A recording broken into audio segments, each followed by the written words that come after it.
Kalau untuk langsung menyembuhkan pokok dari kuning daun maupun virus kuning tadi, apalagi yang di atas mulsa, apalagi bekas jebuk dan keriting, itu lumrah. Memang rata-rata begitu ya musim sekarang.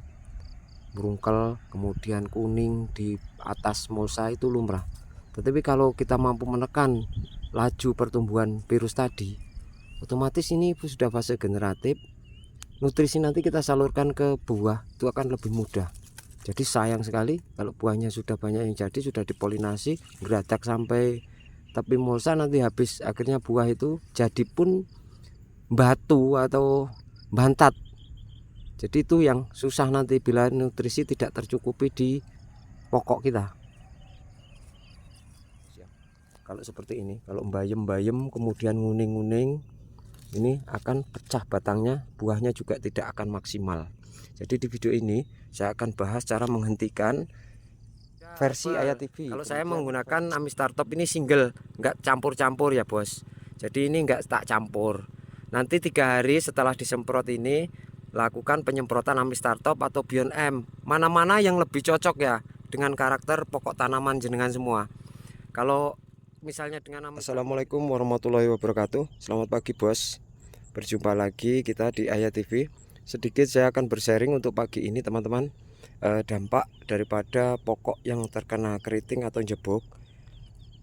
Jadi to the point saja, langsung kita ke pokok masalah, yakni adalah merebaknya virus kuning dari pangkal. Nah, pangkal akar seperti ini ya, pangkal pokok atau pangkal pohonnya. Nah, ini adalah salah satu virus kuning yang kemarin merebak ketika pokok semangka itu jebuk atau tidak berjalan pupusnya. Jadi Pak Bos, dampak dari suatu penyakit atau hama ketika posisi pokok jebuk atau keriting itu akan seperti ini. Nah, seperti ini bayem, ini relatif sudah berhenti ya teman-teman. Kalau kita tidak tangani, itu biasanya nanti menyebar sampai ke pupus, akhirnya buahnya tidak berkembang. Jadi pupusnya ini sudah maju seperti normalnya pokok. Kemarin sudah saya update ini untuk pokok samping kolam ini memang parah banget ya. Ini yang kita buang satu tempat ini karena kesini ke kolam untuk lalu lintas. Jadi ini beresiko pecah batang bos ya. Kalau seperti ini, kalau bayem-bayem kemudian nguning-nguning, ini akan pecah batangnya, buahnya juga tidak akan maksimal.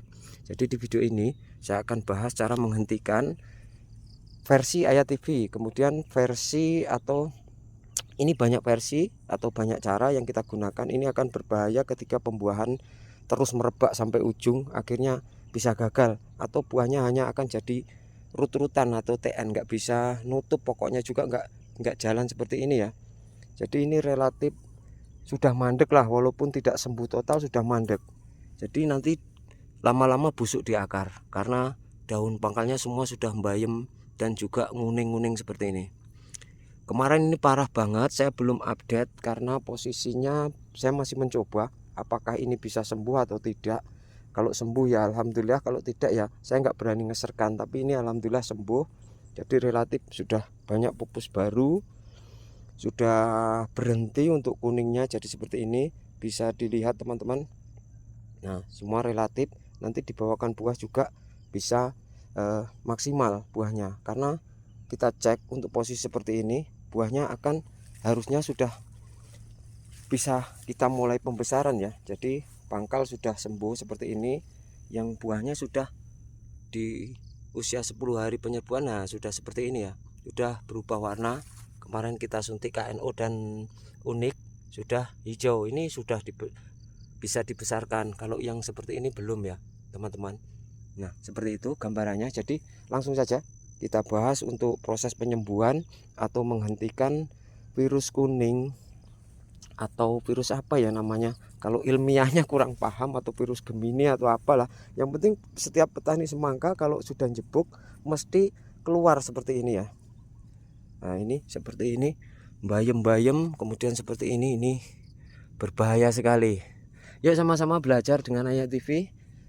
Mudah-mudahan dengan pengaplikasian ini bisa menolong teman-teman semua ketika mengalami masalah seperti saya ini. Oke Pak Bos, Jadi kita review untuk nutrisi atau fungisida atau pestisida yang kita pakai untuk mencoba menghambat perkembangbiakan virus kuning. Jadi diantaranya inilah yang biasa kita pakai ya bos. Yang pertama, seperti biasa kita tetap menggunakan antivirus dengan bahan aktif botanik acid. Jadi untuk dosis anvi ini nanti pencampurannya dengan perisai sakti ya bos. Jadi perisai sakti ini kita mix dengan anvi, tambahi perekat sedikit, kalau bisa perekat penembus juga. Spraykan pada pagi hari. Nanti rollingnya dengan Amistartop atau Beyond M. Jadi nggak harus ini dulu ya, nggak harus melulu kita semprot anvi ini. Untuk anvi ini satu bungkus 1 liter cukup bos ya. Kita bagi 1 liter. Ini yang biasa kita pakai mampu membantu menghentikan lah, maksudnya menekan pertumbuhan virus kuning atau penyebaran virus kuning. Untuk dosnya ini satu tutup aja cukup ya, sekitar 10 sampai 20 mili cukup ini. Kemudian Amistartop dosisnya ikut saja pada label. Kalau saya menggunakan Amistartop ini single, nggak campur-campur ya bos. Jadi ini nggak tak campur.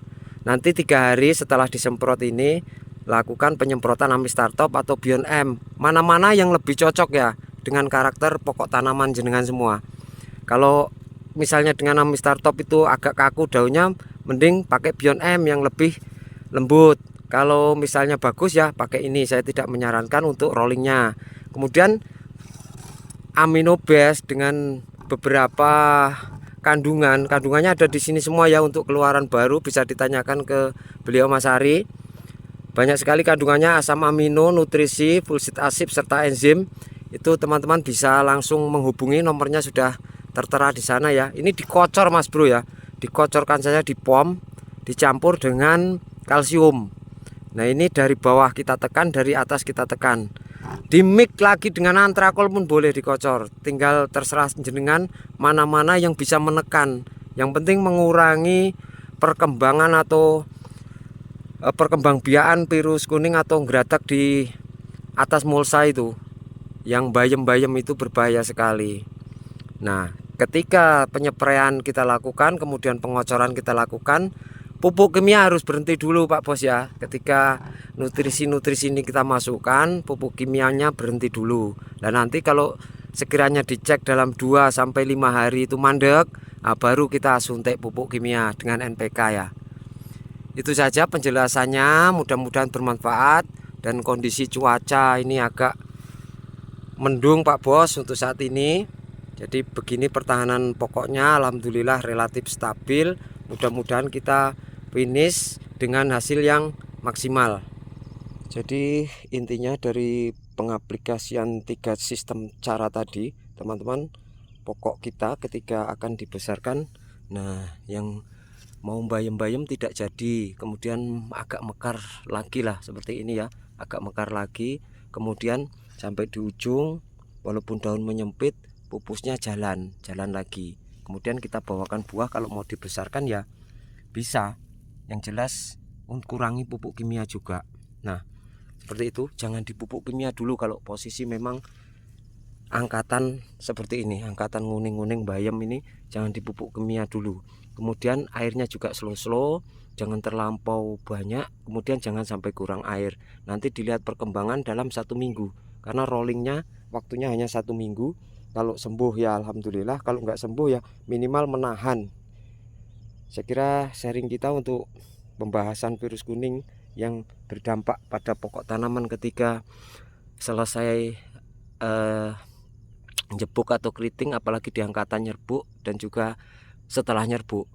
Itu Ayah TV memang itu penanganannya. Jadi nanti jangan ditanya lagi bagaimana atau ada rahasianya, yaitu nah ini kan kuning ini, tapi sampai sini sudah hijau lagi seperti itu ya. Jadi teman-teman nggak merebak gitu loh, maksudnya cuma ditahan.